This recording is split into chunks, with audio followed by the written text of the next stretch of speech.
ਸ਼੍ਰੀ ਨਾਨਕ ਪਾਦ ਪੰਕਜ ਬੰਦਨ, ਪਾਦ ਪੰਕਜ ਬੰਦਨ। ਸਿਮਰੋ ਅੰਗਦ ਦੁਖ ਨਿਕੰਦਨ,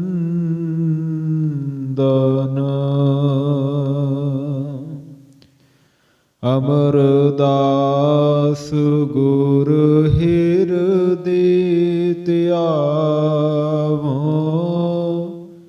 ਹਿਰਦੇ ਧਿਆਵੋ। ਸ੍ਰੀ ਗੁਰ ਰਾਮਦਾਸ ਗੁਣ ਗਾਵੋ।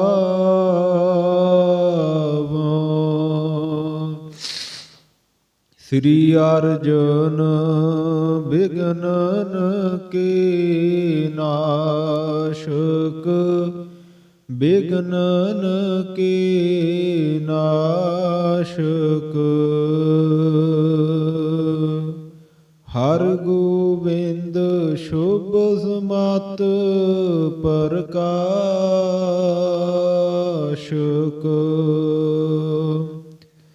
ਸ਼੍ਰੀ ਹਰਿ ਰਾਇ ਨਮੋ ਕਰ ਜੋਰੀ, ਨਮੋ ਕਰ ਜੋਰੀ।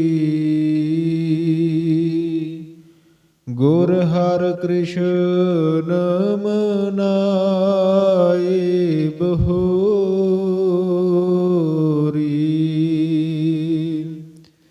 ਤੇਗ ਬਹਾਦਰ ਪਰਮ ਕਿਰਪਾਲਾ, ਪਰਮ ਕਿਰਪਾਲਾ। ਸ੍ਰੀ ਗੁਰੂ ਗੋਬਿੰਦ ਸਿੰਘ ਵਿਸਾਲਾ,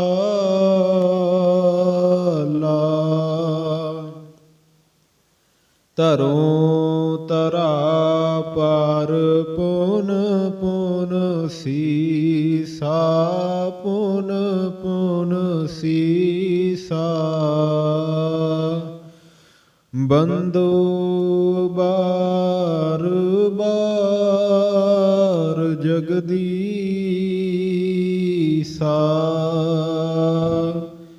ਜਿਸ ਮਹਿ ਅੰਮ੍ਰਿਤ ਗਿਆਨ ਹੈ, ਮਾਣਕ ਭਗਤ ਵਿਰਾਗ।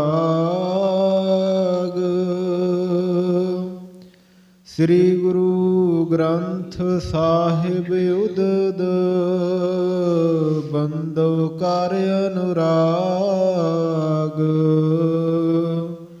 ਸ੍ਰੀ ਗੁਰ ਸ਼ਬਦ ਕਮਾਏ ਜਿਨ, ਜੀਤੇ ਪੰਚ ਵਿਕਾਰ। ਤਿਨ ਸੰਤਨ ਕੋ ਬੰਦਨਾ, ਸਿਰ ਚਰਨਨ ਪਰਤਾਰ। ਏਕ ਓੰਕਾਰਾ ਸਤਿਗੁਰੂ, ਤਿਹ ਪ੍ਰਸਾਦ ਸਚ ਹੋਇ। ਵਾਹਿਗੁਰੂ ਜੀ ਕੀ ਫਤਿਹ। ਬਿਘਨ ਬਿਨਾਸਨ ਸੋਇ। ਵਾਹਿਗੁਰੂ ਜੀ ਕੀ ਫਤਿਹ। ਬਿਘਨ ਬਿਨਾਸਨ ਸੋਇ। ਵਾਹਿਗੁਰੂ ਸਾਹਿਬ ਜੀ। ਦੋਹਰਾ। ਨਿਤਾ ਪ੍ਰਤਿ ਸ਼੍ਰੀ ਸਤਿਗੁਰੂ, ਏ ਬਿਦ ਕਰਤ ਉਚਾਰ। ਸੁਨਤ ਉਚਾਰਤ ਸਿੱਖ ਕੋ, ਭਉ ਜਲ ਕਰ ਹੈ ਪਾਰ। ਨਿਤਾ ਪ੍ਰਤੀ ਸਤਿ ਸ਼੍ਰੀ ਸਤਿਗੁਰੂ। ਸਤਿਗੁਰੂ ਗਰੀਬ ਨਿਵਾਜ, ਹਲਤ ਪਲਤ ਕੇ ਰਖਿਅਕ। ਧਰਤੀ ਨੂੰ ਧੀਰਜ ਬਖਸ਼ਣਹਾਰ, ਗਰੀਬ ਨਿਵਾਜ ਸਤਿਗੁਰੂ। ਦਸਾਂ ਪਾਤਸ਼ਾਹੀਆਂ ਦੀ ਜੋਤ, ਹਾਜ਼ਰਾ ਹਜੂਰ ਗੁਰਤਾ ਗੱਦੀ ਤੇ ਸੁਭਾਏ ਮਾਨ। ਚਵਰ ਛਤਰ ਤਖਤ ਦੇ ਮਾਲਕ, ਸਤਿਗੁਰੂ ਧੰਨ ਧੰਨ ਸਾਹਿਬ ਸ੍ਰੀ ਗੁਰੂ ਗ੍ਰੰਥ ਸਾਹਿਬ ਜੀ ਦੀ ਹਜ਼ੂਰੀ ਅੰਦਰ ਸੁਭਾਏਮਾਨ ਹੋ ਰਹੀ ਗੁਰੂ ਪਿਆਰੀ ਗੁਰੂ ਸਵਾਰੀ ਸਾਧ ਸੰਗਤ ਜੀਓ। ਕਲਗੀਧਰ ਪਾਤਸ਼ਾਹ ਪ੍ਰੀਤਮ ਸਤਿਗੁਰੂ ਜੀ ਦੇ ਵੱਲੋਂ ਬਖਸ਼ੀ ਹੋਈ ਫਤਿਹ ਪ੍ਰਵਾਨ ਕਰੋ ਜੀ।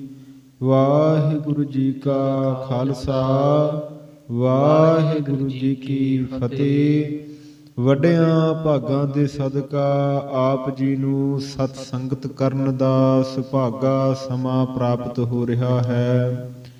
ਹਰ ਕੀਰਤ ਸਾਧ ਸੰਗਤ ਹੈ, ਸਿਰ ਕਰਮਨ ਕੈ ਕਰਮਾ। ਹਰੀ ਪਰਮੇਸ਼ਰ ਦੀ ਜੋ ਕੀਰਤੀ ਵਡਿਆਈ ਕਰਨੀ ਸਤ ਸੰਗਤ ਦੇ ਵਿੱਚ ਆ ਕਰਕੇ, ਇਹ ਕਹਿੰਦੇ ਸ੍ਰੇਸ਼ਟ ਕਰਮਾਂ ਦੇ ਵਿੱਚੋਂ ਉੱਤਮ ਕਰਮ ਹੈ। ਗਰੀਬ ਨਿਵਾਜ ਜੀ ਦੇ ਪਾਵਨ ਕੌਤਕਾਂ ਦੀ ਜੋ ਕਥਾ ਵਿਚਾਰ ਸਰਵਣ ਕਰਨੀ ਹੈ, ਸਭ ਤੇ ਊਤਮ ਹਰ ਕੀ ਕਥਾ। ਨਾਮ ਸੁਨਤ ਦਰਦ ਦੁਖ ਲੱਥਾ, ਸੁਨ ਹਰ ਕਥਾ ਉਤਾਰੀ ਮੈਲ। ਗਰੀਬ ਨਿਵਾਜ ਜੀ ਦੇ ਬਚਨ ਹਨ।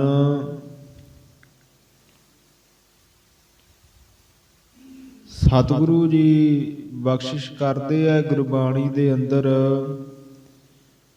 ਕਿ ਜਿਹੜੇ ਕਥਾ ਸਰਵਣ ਕਰਦੇ ਐ ਉਹਨਾਂ ਦੇ ਵੱਡੇ ਭਾਗ ਹਨ। ਵੱਡਿਆਂ ਭਾਗਾਂ ਦੇ ਸਦਕਾ ਸਤ ਸੰਗਤ ਦੇ ਵਿੱਚ ਆ ਕੇ ਮਹਾਰਾਜ ਦੇ ਕੌਤਕ ਸਰਵਣ ਕਰਨੇ ਪ੍ਰਾਪਤ ਹੁੰਦੇ ਹਨ। ਸਦ ਬਲਿਹਾਰੀ ਤਿਨਾ ਜੇ ਸੁਨਤੇ ਹਰ ਕਥਾ, ਪੂਰੇ ਤੇ ਪ੍ਰਧਾਨ ਨਿਵਾਵਹਿ ਪ੍ਰਭ ਮੱਥਾ। ਮਹਾਰਾਜ ਜੀ ਕਹਿੰਦੇ ਅਸੀਂ ਉਹਨਾਂ ਤੋਂ ਸਦਾ ਹੀ ਬਲਿਹਾਰ ਜਾਣੇ ਆ ਜਿਹੜੇ ਕਥਾ ਵਿਚਾਰ ਸਰਵਣ ਕਰਦੇ ਆ। ਤੋ ਗਰੀਬ ਨਿਵਾਜ ਜੀ ਦੀ ਕਿਰਪਾ ਦੇ ਸਦਕਾ ਮਹਾਂਪੁਰਖਾਂ ਦੇ ਅਸਥਾਨ ਉੱਤੇ ਧੰਨ ਧੰਨ ਸਾਹਿਬ ਸ੍ਰੀ ਗੁਰੂ ਅੰਗਦ ਦੇਵ ਮਹਾਰਾਜ ਜੀ, ਨਾਨਕ ਨਾਮ ਨਿਰੰਜਨ ਜਾਣਿਓ ਕੀਨੀ, ਭਗਤ ਪ੍ਰੇਮ ਲਿਵ ਲਾਈ। ਤਾਤੇ ਅੰਗਦ ਅੰਗ ਸੰਗ ਭਇਓ ਸਾਇਰ, ਸ਼ਬਦ ਸੁਰਤ ਕੀ ਨੀਵ ਰਖਾਈ। ਐਸੇ ਗਰੀਬ ਨਿਵਾਜ ਧੰਨ ਗੁਰੂ ਅੰਗਦ ਦੇਵ ਮਹਾਰਾਜ ਸੱਚੇ ਪਾਤਸ਼ਾਹ ਜੀ ਦੇ ਪਾਵਨ ਕੌਤਕਾਂ ਦੀ ਕਥਾ ਪ੍ਰਾਰੰਭ ਹੋਈ ਹੈ। ਜਿਵੇਂ ਗਰੀਬ ਨਿਵਾਜ ਗੁਰੂ ਅੰਗਦ ਦੇਵ ਮਹਾਰਾਜ ਜੀ ਖਡੂਰ ਸਾਹਿਬ ਦੇ ਵਿੱਚ ਆ ਕੇ ਛੁਪੇ ਸਨ ਤੇ ਗੁਰਸਿੱਖਾਂ ਦੀਆਂ ਬੇਨਤੀਆਂ ਕਰਨ ਤੋਂ, ਬਾਬਾ ਬੁੱਢਾ ਸਾਹਿਬ ਜੀ ਦੀ ਬੇਨਤੀ ਕਰਨ ਤੋਂ ਬਾਹਰ ਆ ਕੇ ਪ੍ਰਗਟ ਹੋਏ ਹੈ। ਗੁਰਤਾ ਗੱਦੀ ਤੇ ਸਿੰਘਾਸਣ ਤੇ ਸੁਭਾਏਮਾਨ ਹੋਏ ਹਨ। ਖਡੂਰ ਸਾਹਿਬ ਦੇ ਵਿੱਚ ਸੰਗਤਾਂ ਬਹੁਤੀਆਂ ਆਉਣ ਲੱਗੀਆਂ, ਸਿੱਖ ਆਉਣ ਲੱਗੇ ਐ ਕਿ ਦੂਸਰੇ ਗੁਰੂ ਅੰਗਦ ਦੇਵ ਮਹਾਰਾਜ ਜੀ ਬਣੇ ਹਨ, ਜਿਨ੍ਹਾਂ ਦੇ ਮੁਖ ਦੇ ਉੱਤੇ ਧੰਨ ਗੁਰੂ ਨਾਨਕ ਦੇਵ ਮਹਾਰਾਜ ਜੀ ਦੀ ਜੋਤ ਦਾ ਹੀ ਪ੍ਰਕਾਸ਼ ਹੋ ਰਿਹਾ ਹੈ। ਸੋ ਸਤਿਗੁਰੂ ਜੀ ਦੀ ਕਿਰਪਾ ਦੇ ਸਦਕਾ ਕਵੀ ਭਾਈ ਕਵੀ ਸੰਤੋਖ ਸਿੰਘ ਜੀ ਜਿਵੇਂ ਪਾਵਨ ਕੌਤਕ ਮਹਾਰਾਜ ਜੀ ਦੇ ਬਿਆਨ ਕਰ ਰਹੇ ਹਨ, ਆਪਾਂ ਬੜੇ ਪ੍ਰੇਮ ਦੇ ਨਾਲ ਸਰਵਣ ਕਰੀਏ। ਦੋਹਰਾ ਨਿਤਾ ਪ੍ਰਤੀ ਸ੍ਰੀ ਸਤਿਗੁਰੂ। ਨਿਤਾ ਪ੍ਰਤੀ ਭਾਵ ਨਿਤਾ ਪ੍ਰਤ ਮੈਨੇ, ਪ੍ਰਤ ਨਾਮ ਹੁੰਦਾ ਤਾਈ ਦਾ ਭਾਵ ਨਿਤ ਰੋਜ਼, ਰੋਜ਼ ਤਾਈ ਹੀ ਭਾਵ ਰੋਜ਼ ਹੀ ਸ਼੍ਰੀ ਸ਼੍ਰੋਮਣੀ ਸਤਿਗੁਰੂ ਗਰੀਬ ਨਿਵਾਜ ਇਹ ਬਿਦ ਕਰਤ ਉਚਾਰ। ਮਹਾਰਾਜ ਇਸ ਪ੍ਰਕਾਰ ਸਿੱਖਾਂ ਤਾਈਂ ਉਪਦੇਸ਼ ਉਚਾਰਨ ਕਰਕੇ ਦੱਸਦੇ ਐ। ਸੁਨਤ ਉਚਾਰਤ ਸਿੱਖ ਕੋ, ਜਿਹੜੇ ਮਹਾਰਾਜ ਜੀ ਸੁਨਤ ਉਚਰਤ ਉਚਾਰਤ ਸਿੱਖ ਕੋ, ਜਿਹਦੇ ਵਾਸਤੇ ਮਹਾਰਾਜ ਜੀ ਉਚਾਰਨ ਕਰਦੇ ਹਨ ਉਪਦੇਸ਼, ਜਿਹੜਾ ਵੀ ਉਹ ਸਿੱਖ ਉਪਦੇਸ਼ ਨੂੰ ਸਰਵਣ ਕਰਦਾ। ਭਉ ਜਲ ਕਰ ਹੈ ਪਾਰ।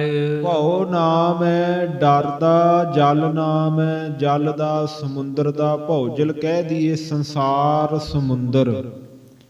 ਸੰਸਾਰ ਸਮੁੰਦਰ ਤੋਂ ਮਹਾਰਾਜ ਜੀ ਪਾਵਨ ਉਪਦੇਸ਼ ਦੇ ਕਰਕੇ ਉਹਨੂੰ ਪਾਰ ਕਰ ਦਿੰਦੇ ਐ।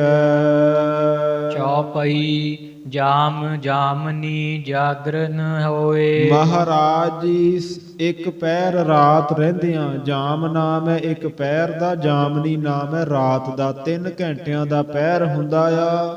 ਸਵੇਰੇ 6 ਵਜੇ ਤੋਂ ਪਹਿਰ ਸ਼ੁਰੂ ਹੁੰਦਾ ਦਿਨ ਦਾ, 6 ਤੋਂ 9 ਪਹਿਲਾ ਪਹਿਰ, 9 ਤੋਂ 12 ਦੂਜਾ, 12 ਤੋਂ 3 ਤੀਜਾ, 3 ਤੋਂ 6 ਚੌਥਾ ਪਹਿਰ। 4 ਪਹਿਰ ਹੋ ਗਏ ਦਿਨ ਦੇ, ਇਸੇ ਪ੍ਰਕਾਰ 4 ਪਹਿਰ ਹੋ ਗਏ ਰਾਤ ਦੇ।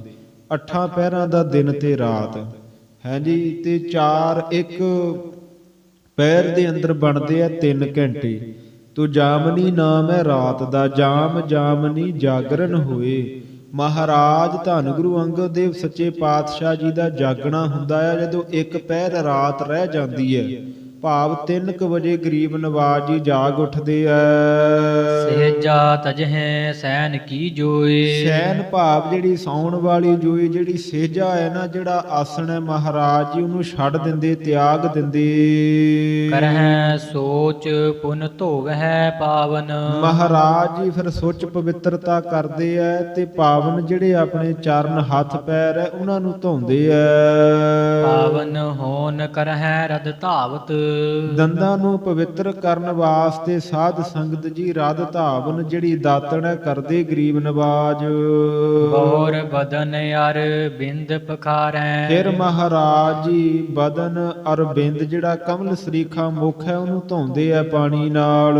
ਸੀਤਲ ਨੀਰ ਇਸ਼ਨਾਨ ਸੁਧਾਰੈ। ਸੀਤਲ ਭਾਵ ਜਿਹੜਾ ਠੰਡਾ ਜਲ ਹੈ ਉਹਦੇ ਨਾਲ ਮਹਾਰਾਜ ਜੀ ਇਸ਼ਨਾਨ ਸੁਧਾਰੈ ਭਾਵ ਕਰਦੇ ਆ।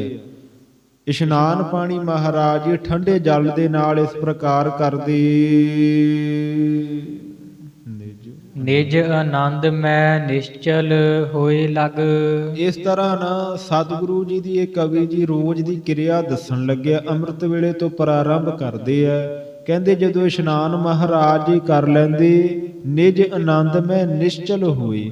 ਫਿਰ ਨਿਜਾ ਆਨੰਦ ਹੈ ਨਾ ਜਿਹੜਾ ਆਪਣਾ ਆਤਮਾ ਦਾ ਆਨੰਦ, ਉਹਦੇ ਵਿੱਚ ਨਿਸ਼ਚਲ ਭਾਵ ਚੱਲਣ ਤੋਂ ਰਹਿਤ ਜਿਹੜੀ ਸਮਾਧੀ ਲਾ ਕੇ ਤਾਂ ਉਸ ਆਨੰਦ ਦੇ ਵਿੱਚ ਟਿਕ ਜਾਂਦੇ ਐ। ਲਗ ਸਮਾਦ ਨਿਰਵਿਕਲਪ ਹੋਏ। ਜਿਹੜੀ ਨਿਰਵਿਕਲਪ ਭਾਵ ਵਿਕਲਪ ਨਾਮ ਹੈ ਫੁਰਨਿਆਂ ਦਾ, ਸੰਕਲਪਾਂ ਵਿਕਲਪਾਂ ਦਾ। ਸੰਕਲਪੋ ਵਿਕਲਪੋ ਮਨਾ ਭਾਵ ਇਹ ਮਨ ਜੋ ਸੰਕਲਪਾਂ ਵਿਕਲਪਾਂ ਦਾ ਬਣਿਆ ਹੈ।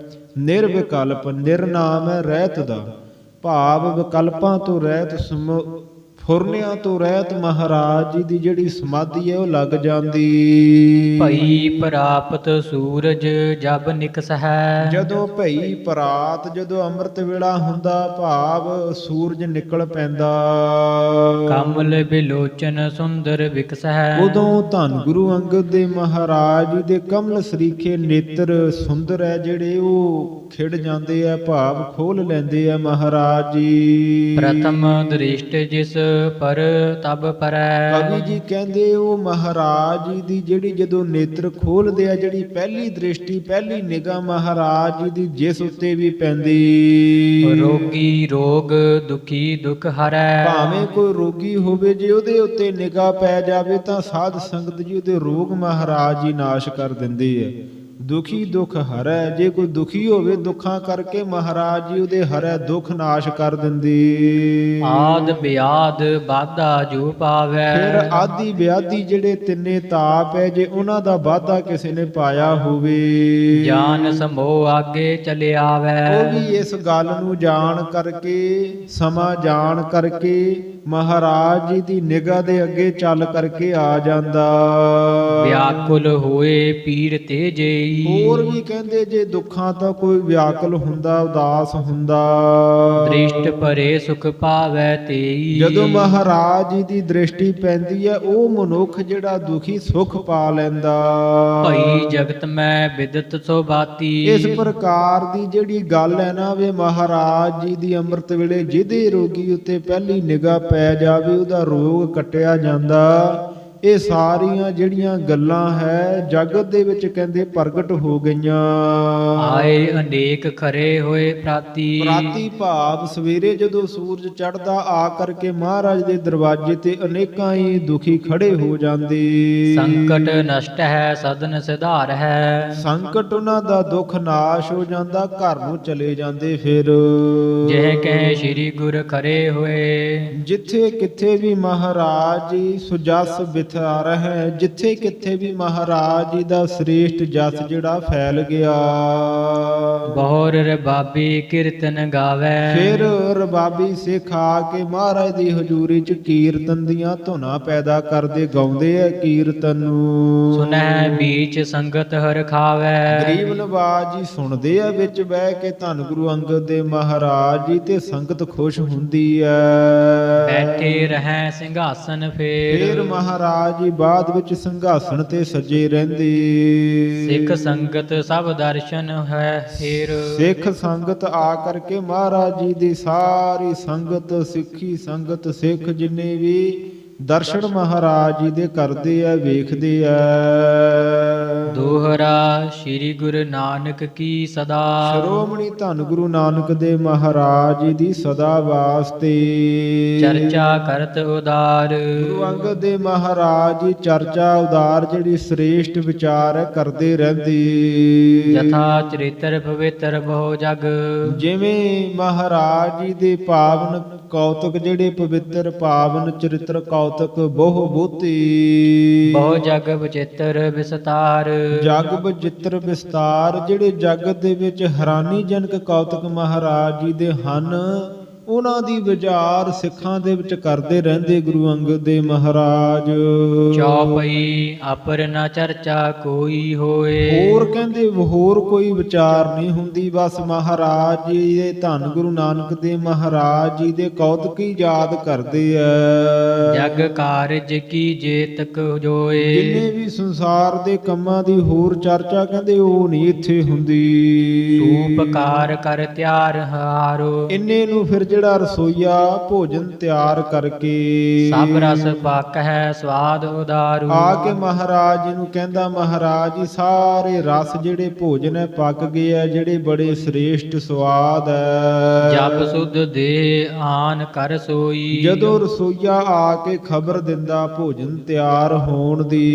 ਸ੍ਰੀ ਗੁਰ ਕੀ ਭਈ ਪਾਕ ਰਸੋਈ। ਜਦੋਂ ਕਹਿੰਦਾ ਸ਼੍ਰੋਮਣੀ ਧੰਨ ਗੁਰੂ ਅੰਗਦ ਦੇਵ ਮਹਾਰਾਜ ਜੀ ਆਪ ਜੀ ਦਾ ਜਿਹੜਾ ਲੰਗਰ ਹੈ ਤਿਆਰ ਹੋ ਗਿਆ ਹੈ। ਉਠ ਕਿਰਪਾਲ ਤੇ ਸੰਗ ਸਿਧਾਰੇ। ਕਿਰਪਾ ਦੇ ਆਲ ਘਰ ਧੰਨ ਗੁਰੂ ਅੰਗਦ ਦੇਵ ਮਹਾਰਾਜ ਜੀ ਉੱਠ ਕਰਕੇ ਉਹਦੇ ਨਾਲ ਹੀ ਚੱਲ ਪੈਂਦੇ। ਸਖਾ ਸਿੱਖ ਸੇਵਕ ਲੈ ਸਾਰੈ। ਜਿੰਨੇ ਵੀ ਸਖਾ ਮਿੱਤਰ ਸਿੱਖ ਸੇਵਕ ਸਾਰਿਆਂ ਨੂੰ ਨਾਲ ਲੈ ਲੈਂਦੇ।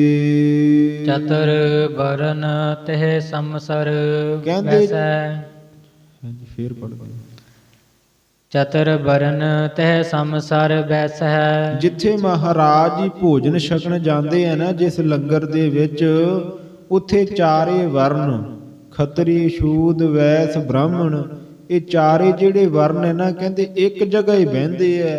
ਐ ਨਹੀਂ ਵੀ ਕੋਈ ਉੱਚੀ ਜਾਤੀ ਵਾਲੇ ਨੂੰ ਵੱਖਰਾ ਕੋਈ ਵੱਖਰੀ ਜਗ੍ਹਾ ਤੇ ਬਹਾਉਂਦੇ ਐ। ਮਹਾਰਾਜ ਜੀ ਸਾਰਿਆਂ ਨੂੰ ਇਕੱਠੇ ਚਾਰਾਂ ਵਰਨਾਂ ਨੂੰ ਨਾਲ ਲੈ ਕੇ ਲੰਗਰ ਦੇ ਵਿੱਚ ਬੈਠਦੇ ਐ। ਜੈਸੇ ਰੰਗ ਰਾਵ ਭੀ ਤੈਸੈ। ਕਹਿੰਦੇ ਜਿਵੇਂ ਰੰਗ ਗਰੀਬ ਹੈ ਤੇ ਉਵੇਂ ਹੀ ਕਹਿੰਦੇ ਮਹਾਰਾਜ ਜੀ ਨੂੰ ਅਮੀਰ ਹੈ, ਭਾਵ ਕਿਸੇ ਦੇ ਵਿੱਚ ਫਰਕ ਨਹੀਂ ਕਰਦੇ। ਮਾਟੀ ਕੇ ਬਾਸਨ ਹੋਏ ਸਾਰੇ। ਮਿੱਟੀ ਦੇ ਭਾਂਡੇ ਹੁੰਦੇ ਆ ਸਾਰੇ ਲੰਗਰ ਚ। ਪਤਰਨ ਮਹਿ ਅਚ ਲੇਹ ਆਹਾਰੇ। ਜਾਂ ਫਿਰ ਪੱਤਲਾਂ ਦੇ ਵਿੱਚ ਭੋਜਨ ਛਕ ਲੈਂਦੇ। ਜੋ ਚੌਕੇ ਮਹਿ ਅਚੈ ਰਸੋਈ। ਜਿਹੜੀ ਕਹਿੰਦੇ ਚੌਂਕੇ ਦੇ ਵਿੱਚ ਭੋਜਨ ਤਿਆਰ ਹੁੰਦਾ। ਗੁਰੂ ਸਮੀਪ ਜਾਏ ਨਹਿ ਸੋਈ। ਉਹ ਕਹਿੰਦੇ ਕੋਈ ਵੀ ਭੋਜਨ ਤਿਆਰ ਕਰਨ ਵਾਲਾ ਮਹਾਰਾਜ ਦੇ ਕੋਲ ਨਹੀਂ ਜਾਂਦਾ। ਪੰਕਤ ਬੀਚ ਬੈਠ ਗੁਰ ਖਾਹੇ। ਮਹਾਰਾਜ ਜੀ ਪੰਗਤਾਂ ਦੇ ਵਿੱਚ ਸਿੱਖਾਂ ਦੇ ਵਿੱਚ ਹੀ ਸੱਜ ਕਰਕੇ ਭੋਜਨ ਛਕਦੇ ਐ। ਏਕ ਸਮਾਨ ਅਸਨ ਅਚਵਾਹੇ। ਮਹਾਰਾਜ ਜੀ ਇੱਕੋ ਸਮਾਨ ਇੱਕ ਬਰਾਬਰ ਦਾ ਸਾਰਿਆਂ ਨੂੰ ਭੋਜਨ ਵਰਤਾਉਣਾ ਕਰਦੇ, ਆਪ ਵੀ ਉਹੀ ਛਕਦੇ। ਪਾਇਸ ਹੋਵਹਿ ਬੀਚ ਰਸੋਈ। ਕਹਿੰਦੇ ਖੀਰ ਜਿਹੜੀ ਲੰਗਰ ਦੇ ਵਿੱਚ ਬਣਦੀ ਐ। ਸੀਤ ਪ੍ਰਸ਼ਾਦ ਖਾਏ ਸਭ ਕੋਈ। ਮਹਾਰਾਜ ਜੀ ਦਾ ਜਿਹੜਾ ਸੀਤ ਪ੍ਰਸ਼ਾਦ ਹੈ ਨਾ ਫਿਰ ਉਹ ਸਾਰੇ ਥੋੜਾ ਥੋੜਾ ਲੈ ਕਰਕੇ ਛਕਦੇ ਐ। ਪੁਨ ਜਲ ਪਾਨ ਚੂਰੀ ਕਰ ਲੇ। ਸੀਤ ਪ੍ਰਸ਼ਾਦ ਉਹਨੂੰ ਕਹਿੰਦੇ ਆ ਜਦੋਂ ਮਹਾਰਾਜ ਜੀ ਛਕ ਲੈਂਦੇ ਆ ਨਾ ਥੋੜਾ ਜਿਹਾ, ਫਿਰ ਉਹ ਸੀਤ ਪ੍ਰਸ਼ਾਦ ਸਾਰਿਆਂ ਦੇ ਵਿੱਚ ਵਰਤਾਇਆ ਜਾਂਦਾ, ਉਹ ਛਕਦੇ ਸਿੱਖ। ਤੋ ਪੁਨ ਜਲ ਪਾਨ ਚੂਰੀ ਕਰ ਲੇਹ। ਮਹਾਰਾਜ ਜੀ ਪ੍ਰਸ਼ਾਦਾ ਪਾਣੀ ਛਕ ਕੇ ਫਿਰ ਆਪਣੇ ਹਸਤ ਕਮਲਾਂ ਦੇ ਵਿੱਚ ਜਲ ਲੈ ਕਰਕੇ ਚੂੜੀ ਕਰ ਲੈਂਦੇ। ਉਠਹਿ ਗੁਰੂ ਪਨ ਏਵ ਕਰੇ। ਫਿਰ ਉੱਠ ਕਰਕੇ ਮਹਾਰਾਜ ਜੀ ਇਸ ਪ੍ਰਕਾਰ ਕਰਦੇ ਹੈ। ਗ੍ਰਾਮ ਬਾਲ ਕੇ ਲੇਹ ਬੁਲਾਏ। ਜਿੰਨੇ ਵੀ ਨਗਰ ਦੇ ਬੱਚੇ ਆ ਉਹਨਾਂ ਨੂੰ ਬੁਲਾ ਲੈਂਦੇ। ਖਡੂਰ ਸਾਹਿਬ ਦੇ ਜਿੰਨੇ ਬੱਚੇ ਆ ਨਾ ਉਹਨਾਂ ਨੂੰ ਮਹਾਰਾਜ ਜੀ ਬੁਲਾ ਲੈਂਦੇ ਆ ਸਾਰਿਆਂ ਨੂੰ। ਆਪਾਂ ਕੱਲ ਸਾਧ ਸੰਗਤ ਜੀ ਸਰਵਣ ਕੀਤਾ ਕਿ ਜਿੱਥੇ ਮਹਾਰਾਜ ਜੀ ਛੁਪੇ ਸਨ ਮਾਤਾ ਭਰਾਈ ਜੀ ਦੇ ਘਰ ਦੇ ਵਿੱਚ, ਅੱਜ ਵੀ ਖਡੂਰ ਸਾਹਿਬ ਜਾਈਏ ਤਾਂ ਉਸ ਸਥਾਨ ਦੇ ਦਰਸ਼ਨ ਕੀਤੇ ਜਾਂਦੇ ਆ। ਬੜਾ ਸੋਹਣਾ ਉਹ ਸਥਾਨ ਬਣਾਇਆ ਜਿੱਥੇ ਮਹਾਰਾਜ ਜੀ ਛੁਪੇ ਸਨ ਤੇ ਪ੍ਰਗਟ ਹੋਏ ਸਨ। ਉਹ ਬੜਾ ਸੋਹਣਾ ਸਥਾਨ ਬਣਿਆ ਹੋਇਆ ਮਾਤਾ ਭਰਾਈ ਜੀ ਦਾ। ਖਡੂਰ ਸਾਹਿਬ ਨਗਰ ਦੇ ਅੰਦਰ ਉਹਦੇ ਦਰਸ਼ਨ ਕੀਤੇ ਜਾਂਦੇ ਆ ਅੱਜ ਵੀ।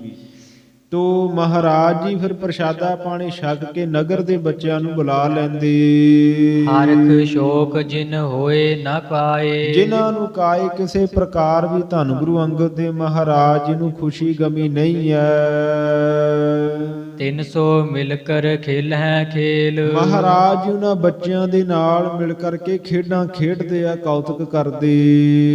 ਹੋਏ ਪ੍ਰਸੰਨ ਮਿਲਹਿ ਜਿਸ ਮੇਲ। ਮਹਾਰਾਜ ਜੀ ਜਿਸ ਵੇਲੇ ਮਿਲਦੇ ਆ ਨਾ ਬਹੁਤੇ ਬੱਚਿਆਂ ਦੇ ਨਾਲ ਮਿਲ ਕੇ ਪ੍ਰਸੰਨ ਹੁੰਦੇ, ਕਿਉਂਕਿ ਕਿਹਾ ਜਾਂਦਾ ਬੱਚੇ ਰੱਬ ਦਾ ਰੂਪ ਹੈ। ਪਹਿਰ ਤੀਸਰੋ ਏਵ ਬਿਤਾਵਹਿ। ਤੀਜਾ ਪਹਿਰ ਹੈ ਨਾ ਜਿਹੜਾ ਭਾਵ 12 ਤੋਂ 3 ਵਾਲਾ, 12 ਤੋਂ 3 ਵਜੇ ਤੱਕ ਤੀਜਾ ਪਹਿਰ ਮਹਾਰਾਜ ਜੀ ਇਸ ਪ੍ਰਕਾਰ ਬਤੀਤ ਕਰਦੇ।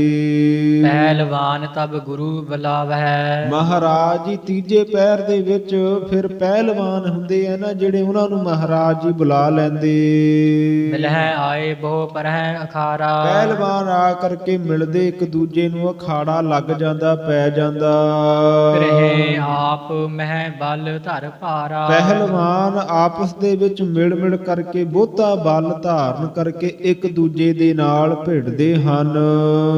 ਕਹਿ ਕਹਿ ਤਿਨਹੋ ਭਿਰਾਵਨ ਠਾਨ ਹੈ। ਗੁਰੂ ਅੰਗਦ ਦੇਵ ਮਹਾਰਾਜ ਜੀ ਆਪ ਕਹਿ ਕਹਿ ਕਰਕੇ ਪਹਿਲਵਾਨਾਂ ਦੀਆਂ ਕੁਸ਼ਤੀਆਂ ਕਰਾਉਂਦੇ ਹਨ। ਕੁਸ਼ਤੀ ਕਰਤ ਜੀਤ ਕਹਿ ਜਾਣੈ। ਕੋਈ ਕਹਿੰਦੇ ਕੁਸ਼ਤੀ ਕਰਕੇ ਜਿੱਤ ਜਾਂਦਾ, ਕੋਈ ਹਾਰ ਜਾਂਦਾ। ਜਾਮ ਦਿਵਸ ਕੇ ਰਹੇ ਬਹੋਰੀ। ਇਸ ਪ੍ਰਕਾਰ ਤੀਜਾ ਪਹਿਰ ਮਹਾਰਾਜ ਜੀ, ਚੌਥਾ ਪਹਿਰ ਫਿਰ ਜਦੋਂ ਕਹਿੰਦੇ ਚੌਥਾ ਪਹਿਰ ਰਹਿ ਜਾਂਦਾ ਹੈ ਦਿਨ ਦਾ, ਭਾਵ ਆਪਣਾ 3 ਤੋਂ 6 ਵਾਲਾ ਜਿਹੜਾ ਪਹਿਰ ਰਹਿ ਜਾਂਦਾ ਹੈ। ਸ੍ਰੀ ਗੁਰਦੇਵ ਤਜਹਿ ਤਿਸ ਠੌਰੀ। ਮਹਾਰਾਜ ਜੀ ਫਿਰ ਚੌਥੇ ਪਹਿਰ ਵਿੱਚ ਇਹ ਪਹਿਲਵਾਨ ਜਿੱਥੇ ਪੜਾਉਂਦੇ ਐ, ਜਿੱਥੇ ਇਹਨਾਂ ਦੀਆਂ ਕੁਸ਼ਤੀਆਂ ਕਰਾਉਂਦੇ, ਉਸ ਜਗ੍ਹਾ ਨੂੰ ਛੱਡ ਦਿੰਦੇ ਆ ਗੁਰੂ ਅੰਗਦ ਦੇਵ ਮਹਾਰਾਜ। ਜਿੱਥੇ ਸਾਧ ਸੰਗਤ ਜੀ ਗਰੀਬ ਨਵਾਜ ਕੁਸ਼ਤੀਆਂ ਕਰਾਉਂਦੇ ਹੁੰਦੇ ਸੀ ਨਾ ਖਡੂਰ ਸਾਹਿਬ ਦੇ ਅੰਦਰ, ਅੱਜ ਉੱਥੇ ਮੱਲ ਅਖਾੜਾ ਸਾਹਿਬ ਸਥਾਨ ਬਣਿਆ ਹੋਇਆ, ਭਾਵ ਜਿੱਥੇ ਮੱਲਾਂ ਦਾ ਅਖਾੜਾ ਲੱਗਦਾ ਸੀ। ਉੱਥੇ ਬੜਾ ਸੋਹਣਾ ਮਹਾਰਾਜ ਜੀ ਦੀ ਯਾਦ ਦੇ ਵਿੱਚ ਅੱਜ ਵੀ ਇਹ ਸਥਾਨ ਬਣਿਆ ਖਡੂਰ ਸਾਹਿਬ ਵਿੱਚ, ਤੇ ਨਾਲ ਜਿਹੜਾ ਅਖਾੜਾ ਵੀ ਬਣਾਇਆ ਹੋਇਆ। ਇਸ ਸਥਾਨ ਦੀ ਸੇਵਾ ਮਹਾਂਪੁਰਖ ਸੰਤ ਬਾਬਾ ਗੱਜਣ ਸਿੰਘ ਜੀ, ਨਿਹੰਗ ਸਿੰਘਾਂ ਦੇ ਵਿੱਚੋਂ ਬਾਬਾ ਬਕਾਲਾ ਸਾਹਿਬ ਵਾਲੇ, ਉਹਨਾਂ ਦੇ ਕੋਲ ਸਾਧ ਸੰਗਤ ਜੀ ਸੇਵਾ ਹੈ। ਅੱਜ ਮੱਲ ਅਖਾੜਾ ਸਾਹਿਬ ਦੀ ਉਹ ਉੱਥੋਂ ਦਾ ਪ੍ਰਬੰਧ ਸਾਰਾ ਸਾਂਭਦੇ ਆ। ਜਿਵੇਂ ਮਹਾਰਾਜ ਜੀ ਕੁਸ਼ਤੀਆਂ ਕਰਾਉਂਦੇ ਸਨ ਤਾਂ ਗਰੀਬ ਨਵਾਜ ਜੀ ਦਾ ਵਾਰ ਵੀ ਹੈ ਉਸ ਅਖਾੜੇ ਦੇ ਅੰਦਰ, ਕਿ ਜਿਹੜਾ ਪਹਿਲਵਾਨ ਇੱਥੇ ਆ ਕੇ ਮਿਹਨਤ ਕਰੂਗਾ, ਕੁਸ਼ਤੀ ਕਰੂਗਾ, ਉਹ ਕਦੇ ਹਾਰੂਗਾ ਨਹੀਂ। ਸਾਧ ਸੰਗਤ ਜੀ ਅੱਜ ਵੀ ਉੱਥੇ ਅਖਾੜਾ ਬਣਿਆ ਹੋਇਆ ਬੜਾ ਸੋਹਣਾ। ਪਹਿਲਵਾਨ ਸ਼ਾਮਾਂ ਨੂੰ ਆਉਂਦੇ ਆ ਤੇ ਮਹਾਰਾਜ ਨੂੰ ਮਸਤਕ ਮੱਥਾ ਟੇਕ ਕੇ ਤੇ ਕੁਸ਼ਤੀ ਦਾ ਅਭਿਆਸ ਉੱਥੇ ਕਰਦੇ ਆ। ਤੇ 1 ਸਾਲ ਬਾਅਦ ਉੱਥੇ ਮੇਲਾ ਵੀ ਬੜਾ ਤਕੜਾ ਬਾਬਾ ਗੱਜਣ ਸਿੰਘ ਹੋਣੀ ਲਾਉਂਦੇ ਆ ਮਹਾਰਾਜ ਦੀ ਯਾਦ ਦੇ ਅੰਦਰ, ਤੇ ਬੜੀਆਂ ਕੁਸ਼ਤੀਆਂ ਉੱਥੇ ਹੁੰਦੀਆਂ ਹਨ। ਉਸ ਸਥਾਨ ਦੀ ਸੇਵਾ ਤਾਂ ਇਹਨਾਂ ਮਹਾਂਪੁਰਖਾਂ ਦੇ ਕੋਲ ਹੈ। ਉੱਥੋਂ ਦੀ ਜਿਹੜੀ ਸਾਰੀ ਜ਼ਿੰਮੇਵਾਰੀ ਹੈ, ਸਾਰਾ ਪ੍ਰਬੰਧ ਉਹ ਦਾਸ ਦੇ ਉਸਤਾਦ ਧਰਮ ਸਿੰਘ ਜੀ ਮਹਾਂਪੁਰਖ, ਉਹ ਸਾਰਾ ਪ੍ਰਬੰਧ ਉੱਥੇ ਦਾ ਹੁਣ ਸਾਂਭਦੇ ਆ ਇਸ ਵੇਲੇ ਅੱਜ ਦੇ ਸਮੇਂ ਅੰਦਰ। ਉੱਥੇ ਸਾਧ ਸੰਗਤ ਜੀ ਫਿਰ ਗੁਰੂ ਅੰਗਦ ਦੇਵ ਮਹਾਰਾਜ ਜੀ ਅੱਗੇ ਇਤਿਹਾਸ ਦੇ ਵਿੱਚ ਆ ਜਾਣਾ। ਮਹਾਰਾਜ ਜੀ ਬੱਚਿਆਂ ਨੂੰ ਗੁਰਮੁਖੀ ਵੀ ਪੜ੍ਹਾਇਆ ਕਰਦੇ ਸਨ। ਸਾਧ ਸੰਗਤ ਜੀ ਉੱਥੇ ਵਾਰਿਆ ਕਿ ਜਿਹੜਾ ਜਾ ਕੇ ਊੜਾ ਐੜਾ ਲਿਖਦਾ ਨਾ, ਉੱਥੇ ਸਲੇਟਾਂ ਪਈਆਂ ਹੁੰਦੀਆਂ ਤਾਂ ਉਹਦੇ ਅੱਖਰ ਸਿੱਧੇ ਹੋ ਜਾਂਦੇ, ਬੁੱਧੀ ਤੇਜ਼ ਹੋ ਜਾਂਦੀ ਹੈ। ਕਿਉਂਕਿ ਗੁਰੂ ਅੰਗਦ ਦੇਵ ਮਹਾਰਾਜ ਜੀ ਨੇ ਉੱਥੇ ਗੁਰਮੁਖੀ ਦੇ ਅੱਖਰ ਬੱਚਿਆਂ ਨੂੰ ਪੜ੍ਹਾਏ ਤੇ ਸਿੱਖਾਂ ਦੇ ਅੰਦਰ ਗੁਰਮੁਖੀ ਜਿਹੜੀ ਪ੍ਰਚਲਿਤ ਕੀਤੀ ਸੀ। ਮਹਾਰਾਜ ਜੀ ਆਪ ਸਿੱਖਾਂ ਨੂੰ ਪੜ੍ਹਾਉਂਦੇ ਰਹੇ। ਤੋ ਅੱਜ ਵੀ ਉਹੀ ਮਰਿਆਦਾ ਉੱਥੇ ਚੱਲਦੀ ਹੈ। ਸਾਧ ਸੰਗਤ ਜੀ ਵਿਦਿਆਲਾ ਬੜਾ ਸੋਹਣਾ ਚੱਲਦਾ ਆ। ਗੁਰਬਾਣੀ ਦੀ ਸੰਥਿਆ ਕਰਾਈ ਜਾਂਦੀ ਹੈ। ਦਾਸ ਦੇ ਉਸਤਾਦ ਜੀ ਸੰਥਿਆ ਉੱਥੇ ਕਰਾਉਂਦੇ ਹਨ ਤੇ ਹੋਰ ਵੀ ਬੜਾ ਸੋਹਣਾ ਪ੍ਰਬੰਧ ਕਥਾ ਕੀਰਤਨ ਵੀ ਸਿਖਾਇਆ ਜਾਂਦਾ। ਬੜਾ ਵਧੀਆ ਵਿਦਿਆਲਾ ਮਹਾਰਾਜ ਜੀ ਦੀ ਯਾਦ ਵਿੱਚ ਬਣਿਆ ਹੈ। ਸੋ ਉੱਥੋਂ ਦੀ ਸਾਰੀ ਇਹ ਪੜ੍ਹਾਉਣ ਦੀ ਸੇਵਾ ਤੇ ਉੱਥੋਂ ਦੇ ਕਾਰਜ ਚਲਾਉਣ ਦੀ ਸੇਵਾ ਮਾਲਕ ਖਾੜਾ ਸਾਹਿਬ ਦੀ ਉਸਤਾਦ ਧਰਮ ਸਿੰਘ ਜੀ ਮਹਾਂਪੁਰਖ ਸਾਂਭਦੇ ਹਨ। ਸੋ ਇਸ ਪ੍ਰਕਾਰ ਕਹਿੰਦੇ ਉਹ ਮਾਲਕ ਖਾੜਾ ਸਾਹਿਬ ਵਾਲੀ ਜਿਹੜੀ ਜਗ੍ਹਾ ਹੈ ਉਸ ਨੂੰ ਮਹਾਰਾਜ ਜੀ ਚੌਥੇ ਪਹਿਰ ਫਿਰ ਤਿਆਗ ਛੱਡ ਦਿੰਦੇ ਐ। ਸਭਾ ਬਿਖੈ ਸ਼ੁਭ ਆਸਨ ਬੈਸੇ। ਆ ਕਰਕੇ ਸਿੱਖਾਂ ਦੀ ਸਭਾ ਦੇ ਵਿੱਚ ਸ੍ਰੇਸ਼ਟ ਚੰਗੇ ਆਸਣ ਦੇ ਉੱਤੇ ਸੱਜ ਜਾਂਦੇ। ਮੁਨ ਗਨ ਸਹਿਤ ਸੰਭੂ ਹੋਏ ਜੈਸੇ। ਜਿਵੇਂ ਕਹਿੰਦੇ ਮੁਨੀਆਂ ਤੇ ਗਣਾਂ ਦੇ ਨਾਲ ਸ਼ਿਵ ਜੀ ਆਪਣੀ ਸਭਾ ਦੇ ਵਿੱਚ ਬੈਠਾ ਹੁੰਦਾ।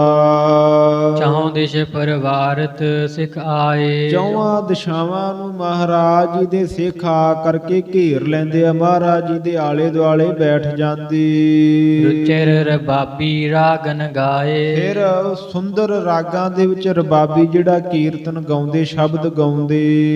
ਸਕਲ ਪ੍ਰੇਮ ਕਰ ਸੁਨਹਿ ਸੋ ਦਾਸਾ। ਜਿਹੜੇ ਸੋ ਭਲੀ ਪ੍ਰਕਾਰ ਦਾਸ ਸੇਵਕ ਹੈ ਬਹੁਤਾ ਪ੍ਰੇਮ ਕਰਕੇ ਇਸ ਕੀਰਤਨ ਨੂੰ ਸਰਵਣ ਕਰਦੇ। ਜਿਨ ਤੇ ਬ੍ਰਿੰਦ ਵਿਕਾਰ ਵਿਨਾਸ਼। ਜਿਨ੍ਹਾਂ ਕੀਰਤਨ ਦੇ ਸ਼ਬਦਾਂ ਤੋਂ ਸਾਧ ਸੰਗਤ ਜੀ ਬਹੁਤੇ ਵਿਕਾਰ ਕਹਿੰਦੇ ਨਾਸ਼ ਹੋ ਜਾਂਦੇ ਹੈ। ਕੀਰਤਨ ਸੁਣਨ ਦਾ ਮਹਾਤਮ ਹੈ ਇਹ। ਸੰਧਿਆ ਸਮੈ ਸੋ ਹੋਏ ਇਕੰਤ। ਤੇ ਹੋਰ ਵੀ ਸਾਧ ਸੰਗਤ ਜੀ ਬੜਾ ਕੀਰਤਨ ਦਾ ਮਹਾਤਮ ਹੈ। ਹਰ ਕੀਰਤਨ ਗੁਰਮੁਖ ਜੋ ਸੁਨਤੇ ਵੈਰ ਵਿਰੋਧ ਮਿਟੇ ਤਿਹ ਤਨ ਤੇ। ਨਿਜ ਸਰੂਪ ਪਰ ਕਰਹਿ ਆਰਾਮ। ਸੰਧਿਆ ਸਮੈ ਸੋ ਹੋਏ ਇਕੰਤ। ਸੰਧਿਆ ਦੇ ਵੇਲੇ ਫਿਰ ਮਹਾਰਾਜ ਜੀ ਇਕੱਲੇ ਹੋ ਜਾਂਦੇ ਹੈ। ਭਾਵ ਜਦੋਂ ਚੌਥਾ ਪਹਿਰ ਲੰਘ ਜਾਂਦਾ ਸੰਧਿਆ ਦਾ ਸਮਾਂ ਉਹਨੂੰ ਕਹੀਦਾ ਜਦੋਂ ਦਿਨ ਦੀ ਸਮਾਪਤੀ ਹੋਵੇ ਤੇ ਰਾਤ ਦੀ ਪ੍ਰਾਰੰਭਤਾ ਹੋਵੇ। ਭਾਵ ਸੂਰਜ ਡੁੱਬ ਰਿਹਾ ਹੁੰਦਾ ਆ, ਦਿਨ ਖਤਮ ਹੋ ਗਿਆ ਤੇ ਰਾਤ ਪੈਣ ਵਾਲੀ ਹੋਵੇ। ਇਸ ਦਾ ਜਿਹੜਾ ਵਿੱਚ ਵਾਲਾ ਸਮਾਂ ਹੈ ਨਾ ਇਹਨੂੰ ਕਹੀਦਾ ਸੰਧਿਆ ਸਮਾਂ। ਜਿਸ ਵੇਲੇ ਸਾਧ ਸੰਗਤ ਜੀ ਸੋਦਰ ਦਾ ਪਾਠ ਕਰੀਦਾ। ਤੋ ਧੰਨ ਗੁਰੂ ਅੰਗਦ ਦੇਵ ਮਹਾਰਾਜ ਜੀ ਸੰਧਿਆ ਦਾ ਵੇਲਾ ਜਾਣ ਕਰਕੇ ਇਕਾਂਤ ਦੇ ਵਿੱਚ ਹੋ ਜਾਂਦੇ ਹੈ। ਨਿਜ ਸਰੂਪ ਮਹਿ ਲੈ ਭਗਵੰਤ। ਫਿਰ ਭਗਵਾਨ ਸਤਿਗੁਰੂ ਗੁਰੂ ਅੰਗਦ ਦੇਵ ਮਹਾਰਾਜ ਜੀ ਆਪਣੇ ਨਿੱਜੀ ਸਰੂਪ ਦੇ ਵਿੱਚ ਲੈ ਹੋ ਜਾਂਦੇ ਆ, ਮਿਲ ਜਾਂਦੇ ਆ। ਬੈਠੈ ਇਕਾਂਕੀ ਇੱਕ ਜਾਮ। ਮਹਾਰਾਜ ਜੀ ਇੱਕ ਪਹਿਰ ਫਿਰ ਸਾਧ ਸੰਗਤ ਜੀ ਸੱਜੇ ਰਹਿੰਦੇ ਆਸਣ ਦੇ ਉੱਤੇ 3 ਘੰਟੇ। ਪੁੰਨ ਪ੍ਰਿਯੰਕ ਪਰ ਕਰਹਿ ਆਰਾਮ। ਫਿਰ ਮਹਾਰਾਜ ਜੀ ਪ੍ਰਿਯੰਕ ਪਲੰਘੇ ਦੇ ਉੱਤੇ ਆਰਾਮ ਕਰਦੇ। ਇਸ ਪ੍ਰਕਾਰ ਨਿਸ ਦਿਵਸ ਬਿਤਾਵਹਿ। ਇਸ ਪ੍ਰਕਾਰ ਕਵੀ ਜੀ ਕਹਿੰਦੇ ਦਿਨ ਤੇ ਰਾਤ ਮਹਾਰਾਜ ਗੁਰੂ ਅੰਗਦ ਦੇਵ ਸੱਚੇ ਪਾਤਸ਼ਾਹ ਜੀ ਬਤੀਤ ਕਰਦੇ ਆ। ਇਹ ਸਾਧ ਸੰਗਤ ਜੀ ਗੁਰੂ ਅੰਗਦ ਦੇਵ ਮਹਾਰਾਜ ਜੀ ਦੇ ਜੀਵਨ ਤੋਂ ਇਹ ਸਿੱਖਿਆ ਲੈ ਲੈਣੀ ਚਾਹੀਦੀ ਕਿ ਸਿੱਖ ਨੇ ਆਪਣਾ ਦਿਨ ਤੇ ਰਾਤ ਕਿਵੇਂ ਬਤੀਤ ਕਰਨਾ ਹੈ। ਗੁਰੂ ਦੇ ਵਾਲੀ ਵੇਖ ਕੇ ਸਿੱਖ ਨੇ ਸਿੱਖਣਾ ਹੈ ਨਾ। ਇਹ ਸਿੱਖ ਦਾ ਸਾਧ ਸੰਗਤ ਜੀ ਅਸਲੀ ਸਿੱਖ ਹੋਣ ਦਾ ਜਿਹੜਾ ਇਹੀ ਮਰਿਆਦਾ ਹੈ ਕਿ ਅੰਮ੍ਰਿਤ ਵੇਲੇ ਜਾਗ ਕਰਕੇ ਪਰਮੇਸ਼ਰ ਨੂੰ ਯਾਦ ਕਰੇ, ਨਿਤਨੇਮ ਕਰੇ, ਗੁਰਬਾਣੀ ਪੜ੍ਹੇ ਦਿਨ ਚੜ੍ਹੇ ਤੋਂ, ਫਿਰ ਆਪਣੇ ਕੰਮ ਕਾਜ ਕਰੇ, ਵਾਹਿਗੁਰੂ ਮੁਖ ਤੋਂ ਕਹੀ ਜਾਵੇ।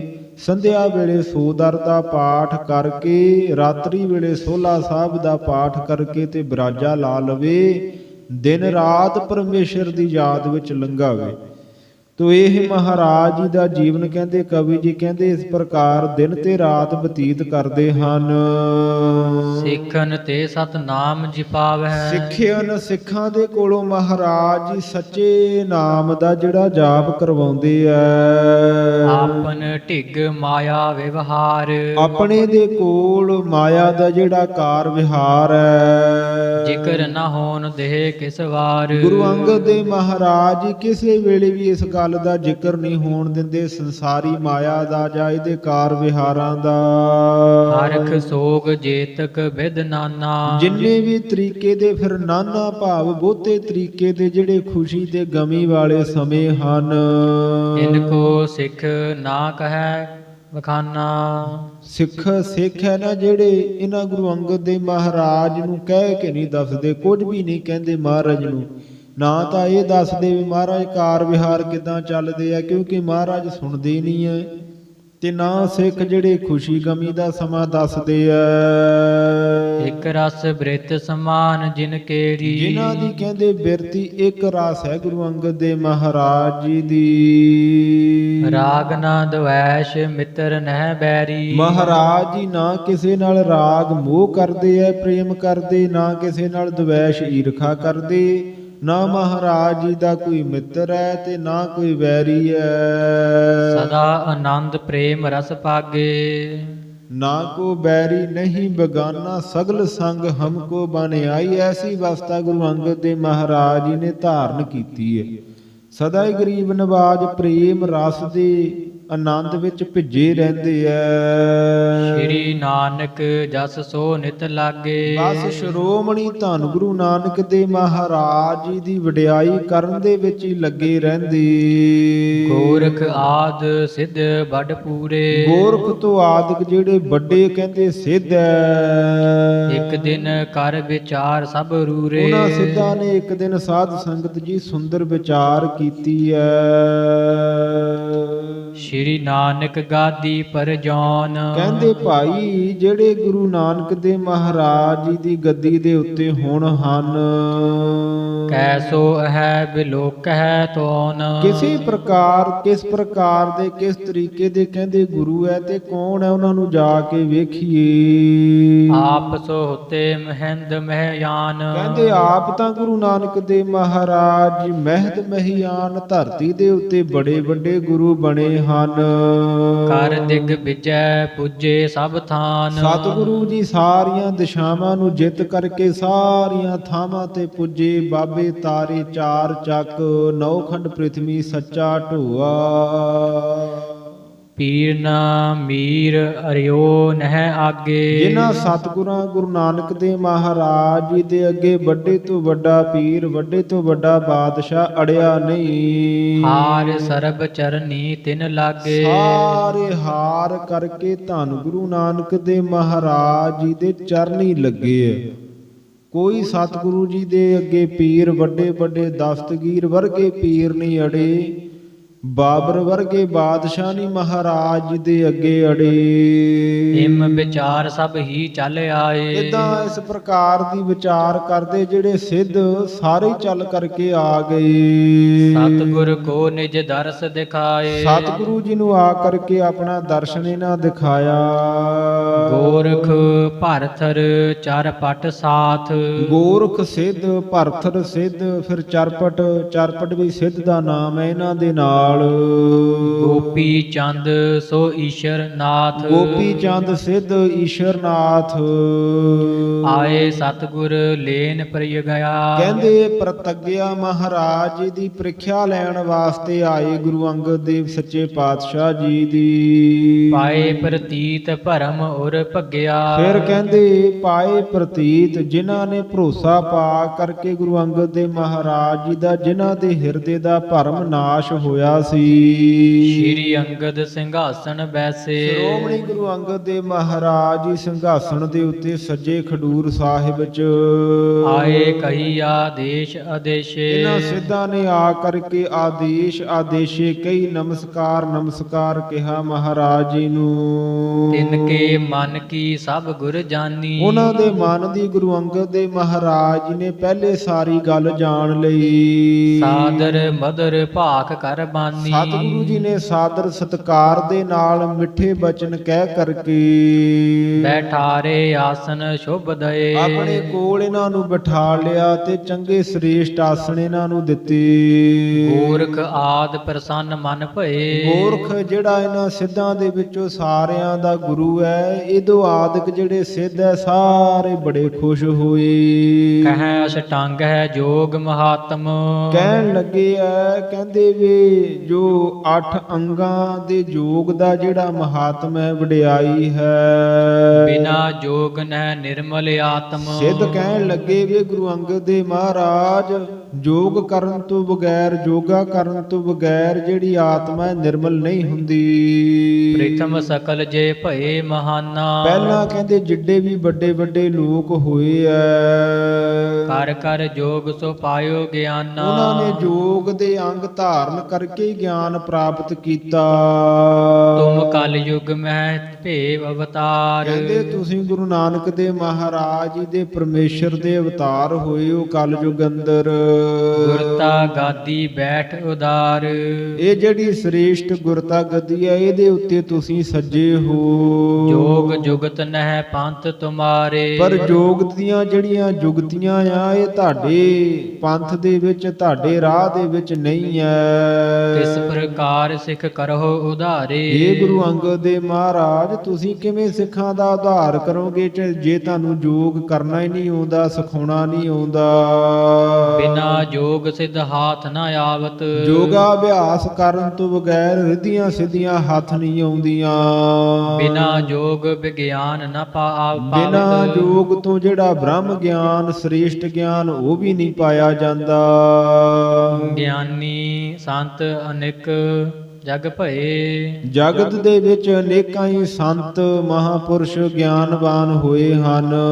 ਜੋਗ ਸਾਧ ਸੋ ਪਰਮ ਪਦ ਲਏ। ਕਹਿੰਦੇ ਉਹਨਾਂ ਸਾਰਿਆਂ ਨੇ ਯੋਗ ਸਾਧ ਸੋ ਪਰਮ ਪਦ ਲਏ। ਉਹਨਾਂ ਨੇ ਸਾਰਿਆਂ ਨੇ ਯੋਗਾ ਅਭਿਆਸ ਕਰਕੇ ਸ੍ਰੇਸ਼ਟ ਮੁਕਤੀ ਨੂੰ ਲਿਆ ਹੈ। ਸੁਨ ਸ਼੍ਰੀ ਅੰਗਦ ਐਸ਼ੈ ਤਾਹੀ। ਸੁਣ ਕਰਕੇ ਸ਼੍ਰੋਮਣੀ ਗੁਰੂ ਅੰਗਦ ਦੇਵ ਮਹਾਰਾਜ ਜੀ ਨੇ ਇਹਨਾਂ ਸਿੱਧਾਂ ਦਾ ਸਿਧਾਂਤ ਕਹਿਣ ਲੱਗੇ ਅਬ ਸਮਾ ਸੋ ਨਾਹੀ। ਮਹਾਰਾਜ ਜੀ ਕਹਿਣ ਲੱਗੇ, ਹੇ ਸਿੱਧੋ, ਹੁਣ ਕਲਯੁਗ ਦੇ ਅੰਦਰ ਐਸੇ ਕੰਮ ਕਰਨ ਦਾ ਸਮਾਂ ਨਹੀਂ ਹੈ। ਭਗਤ ਜੋਗ ਹੈ ਮਤੋ ਹਮਾਰਾ। ਮਹਾਰਾਜ ਜੀ ਕਹਿੰਦੇ ਸਾਡਾ ਤਾਂ ਜਿਹੜਾ ਮਤ ਹੈ, ਸਿਧਾਂਤ ਹੈ, ਉਹ ਤਾਂ ਭਗਤੀ ਯੋਗ ਦਾ ਹੈ। ਸਿੱਧਾ ਸਰਬ ਰਹਿ ਦਰਬਾਰਾ। ਜਾਂ ਫਿਰ ਭਗਤ ਯੋਗ ਭਾਵ ਭਗਤੀ ਦੇ ਨਾਲ ਯੋਗ ਜੁੜਨ ਦਾ ਸਾਡਾ ਸਿਧਾਂਤ ਹੈ, ਜਿਸ ਕਰਕੇ ਸਾਰੀਆਂ ਰਿੱਧੀਆਂ ਸਿੱਧੀਆਂ ਦਰਬਾਰ ਦੇ ਵਿੱਚ ਹੀ ਰਹਿੰਦੀਆਂ।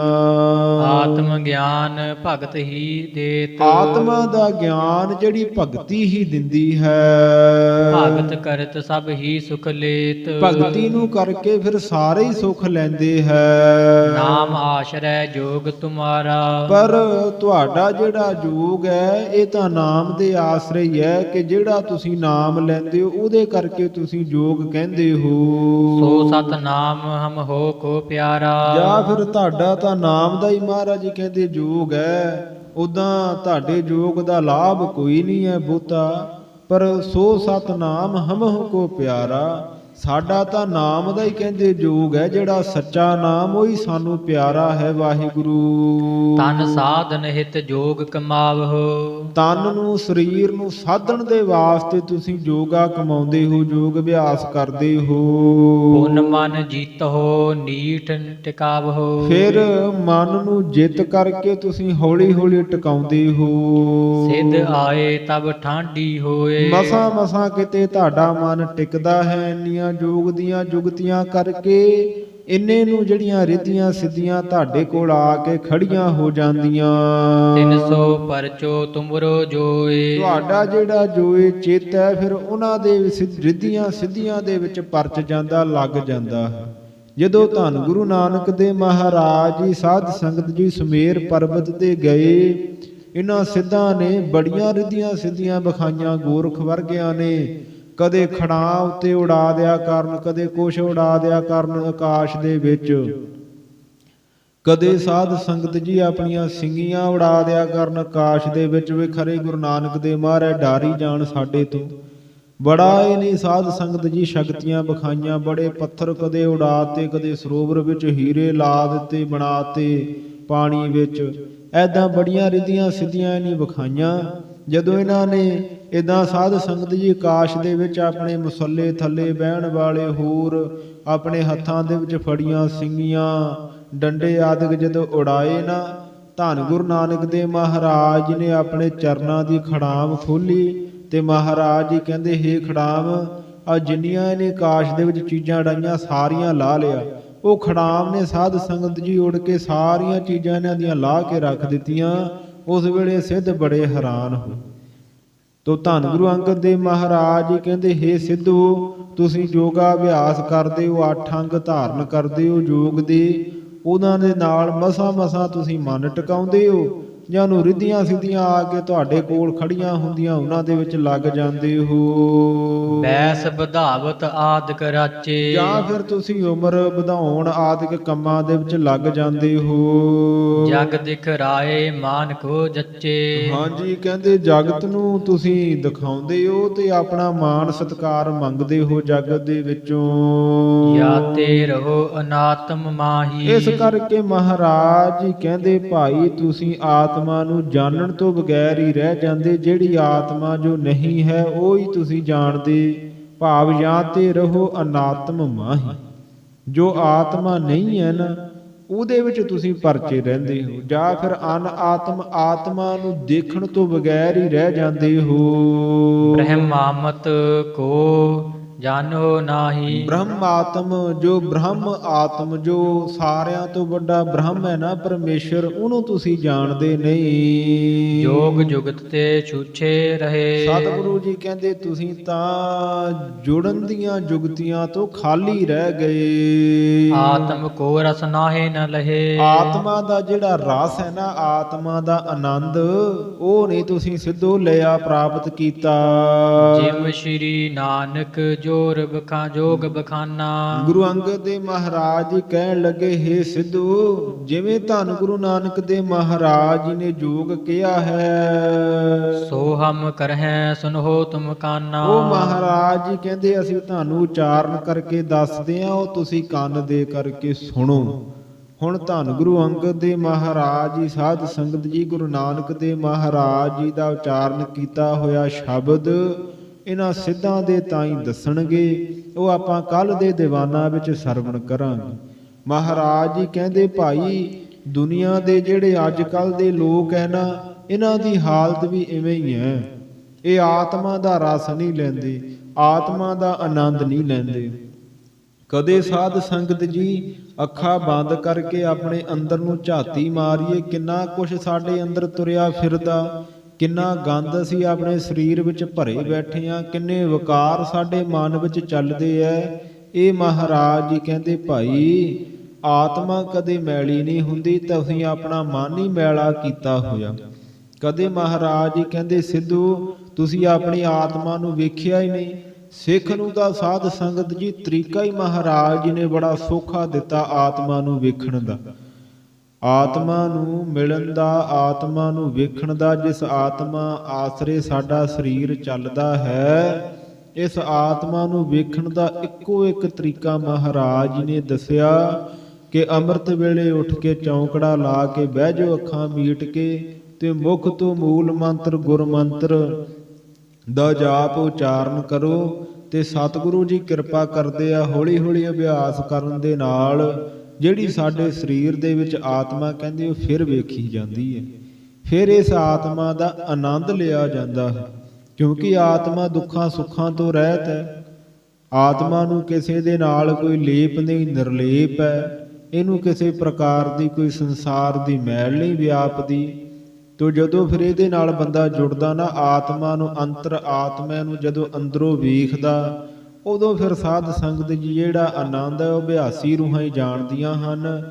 ਆਮ ਜਿਹੜੇ ਸੰਸਾਰੀ ਮਨੁੱਖ ਹੈ ਤਾਂ ਸੰਸਾਰ ਦੇ ਵਿੱਚ ਲੱਗੇ ਰਹਿੰਦੇ, ਦੁੱਖਾਂ ਸੁੱਖਾਂ ਦੇ ਵਿੱਚ ਪਚੇ ਰਹਿੰਦੇ। ਕਦੇ ਦੁੱਖ ਆ ਗਿਆ ਤੇ ਰੋਂਦੇ ਆ, ਸੁੱਖ ਆ ਗਿਆ ਤੇ ਖੁਸ਼ ਹੁੰਦੇ ਆ। ਪਰ ਜਿਹੜਾ ਆਤਮਾ ਦਾ ਆਨੰਦ ਕੋਈ ਵਿਰਲੇ ਸਾਧ ਸੰਗਤ ਜੀ ਹੈਨ, ਵਿਰਲੇ ਘਣੇ ਨਾਹੀ ਫੈਲ ਫਕੜ ਸੰਸਾਰ, ਕੋਈ ਵਿਰਲੇ ਹੀ ਹੈ ਸੰਸਾਰ ਦੇ ਵਿੱਚ ਰੱਬ ਦੇ ਭਗਤ ਜਿਹੜੇ ਆਤਮਾ ਨੂੰ ਵੇਖਦੇ ਆ, ਆਤਮਾ ਦਾ ਅਸਲੀ ਆਨੰਦ ਲੈਂਦੇ ਆ, ਰਸ ਲੈਂਦੇ ਆ। ਤੋ ਧੰਨ ਗੁਰੂ ਅੰਗਦ ਦੇਵ ਮਹਾਰਾਜ ਜੀ ਸਿੱਧਾ ਦੇ ਤਾਈਂ ਕੱਲ ਦੇ ਦੀਵਾਨਾਂ ਵਿੱਚ ਉਪਦੇਸ਼ ਸਰਵਣ ਕਰਾਉਣਗੇ। ਆਪਾਂ ਬੜੇ ਪ੍ਰੇਮ ਦੇ ਨਾਲ ਇਸੇ ਪ੍ਰਕਾਰ ਹਾਜ਼ਰੀਆਂ ਭਰ ਕੇ ਹੁਮ ਹੁਮਾ ਕੇ ਮਹਾਰਾਜ ਦੀ ਹਜ਼ੂਰੀ ਵਿੱਚ ਉਪਦੇਸ਼ ਸਰਵਣ ਕਰਨਾ ਹੈ। ਸੋ ਭੁੱਲਾਂ ਗਲਤੀਆਂ ਦੀ ਖਿਮਾ ਬਖਸ਼ਣੀ, ਸਮੇਂ ਦੀ ਸਮਾਪਤੀ ਹੈ। ਦੋ ਪੰਕਤੀਆਂ ਪੜ੍ਹ ਕੇ ਸਾਧ ਸੰਗਤ ਜੀ ਇੱਥੇ ਸਮਾਪਤੀ ਕਰੀਏ। ਜਿਮ ਸ਼੍ਰੀ ਨਾਨਕ ਜੋਗ ਬਖਾਨਾ, ਸੋ ਹਮ ਕਰਹਿ ਸੁਨੋ ਤੁਮ ਕਾਨਾ। ਵਾਹਿਗੁਰੂ ਜੀ ਕਾ ਖਾਲਸਾ, ਵਾਹਿਗੁਰੂ ਜੀ ਕੀ ਫਤਿਹ। ਸ੍ਰੀ ਨਾਨਕ ਪਾਦ ਪੰਕਜ ਬੰਦਨ, ਪਾਦ ਪੰਕਜ